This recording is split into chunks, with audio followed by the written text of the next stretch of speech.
बहुत पुराने जमाने में जब देवता और राक्षस धरती पर घूमते थे, एक भयानक युद्ध हुआ।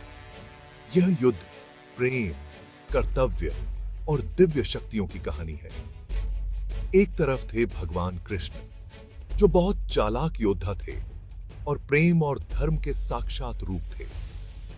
दूसरी तरफ थे बाणासुर, हजार भुजाओं वाला शक्तिशाली राक्षस राज, जो अपनी ताकत और गुस्से के लिए मशहूर था।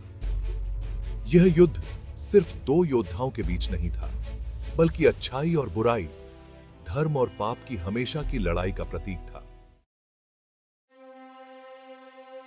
बाणासुर की एक बहुत सुंदर बेटी थी, उषा।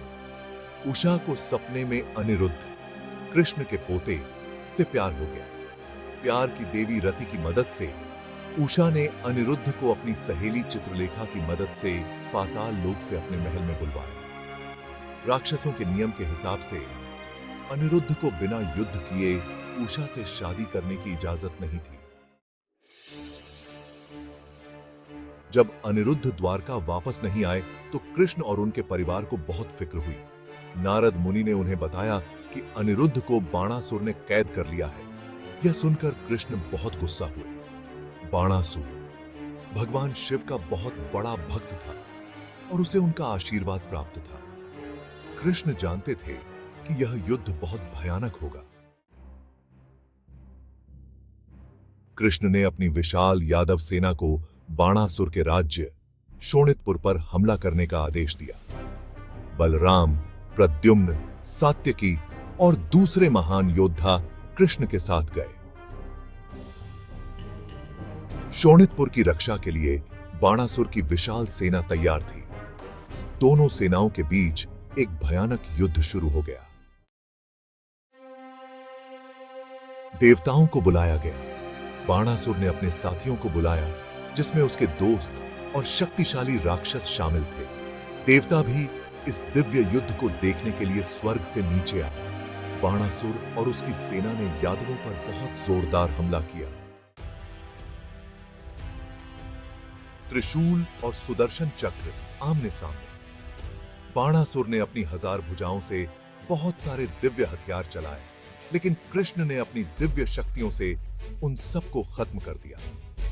कृष्ण ने अपने सुदर्शन चक्र से बाणासुर पर वार किया, लेकिन भगवान शिव ने अपने त्रिशूल से उसे रोक लिया। शिव अपने भक्त की रक्षा करने आए थे और अब उन्हें कृष्ण से युद्ध करने पर मजबूर होना पड़ रहा था। शिव और कृष्ण के बीच एक भयानक युद्ध शुरू हो गया। शिव ने अपना रौद्र रूप धारण किया और कृष्ण पर अपने दिव्य अस्त्रों से प्रहार करने लगे। कृष्ण ने शांति बनाए रखने की कोशिश की और शिव को समझाने का प्रयास किया कि वह पाप का साथ दे रहे हैं, लेकिन शिव अपने क्रोध में अंधे हो गए थे। आखिरकार कृष्ण ने शिव को युद्ध में उलझा देखकर बाणासुर पर ध्यान केंद्रित किया। एक एक करके कृष्ण ने अपने सुदर्शन चक्र से बाणासुर की सभी भुजाओं को काट डाला। बाणासुर दर्द से कराह रहा था, लेकिन वह अभी भी जीवित था, क्योंकि उसे शिव का आशीर्वाद प्राप्त था। इस सतीश ही बाणासुर को हराने के बाद कृष्ण ने शिव की स्तुति की और उन्हें शांत किया। शिव को अपनी गलती का एहसास हुआ और उन्होंने बाणासुर को जीवन दान दे दिया। कृष्ण ने बाणासुर को उसके कामों के लिए माफ कर दिया और उसे सही रास्ते पर चलने की सलाह दी। बाणासुर अपनी बेटी उषा की शादी अनिरुद्ध से करने के लिए मान गया। अनिरुद्ध और उषा की शादी बहुत धूमधाम से हुई। सभी देवता और राक्षस इस शुभ अवसर पर मौजूद थे। यह युद्ध प्रेम, त्याग और क्षमा की जीत थी। यह हमें सिखाता है कि प्रेम और दया सबसे बड़ी ताकत है, जो सबसे बड़े गुस्से और नफरत को भी जीत सकती है।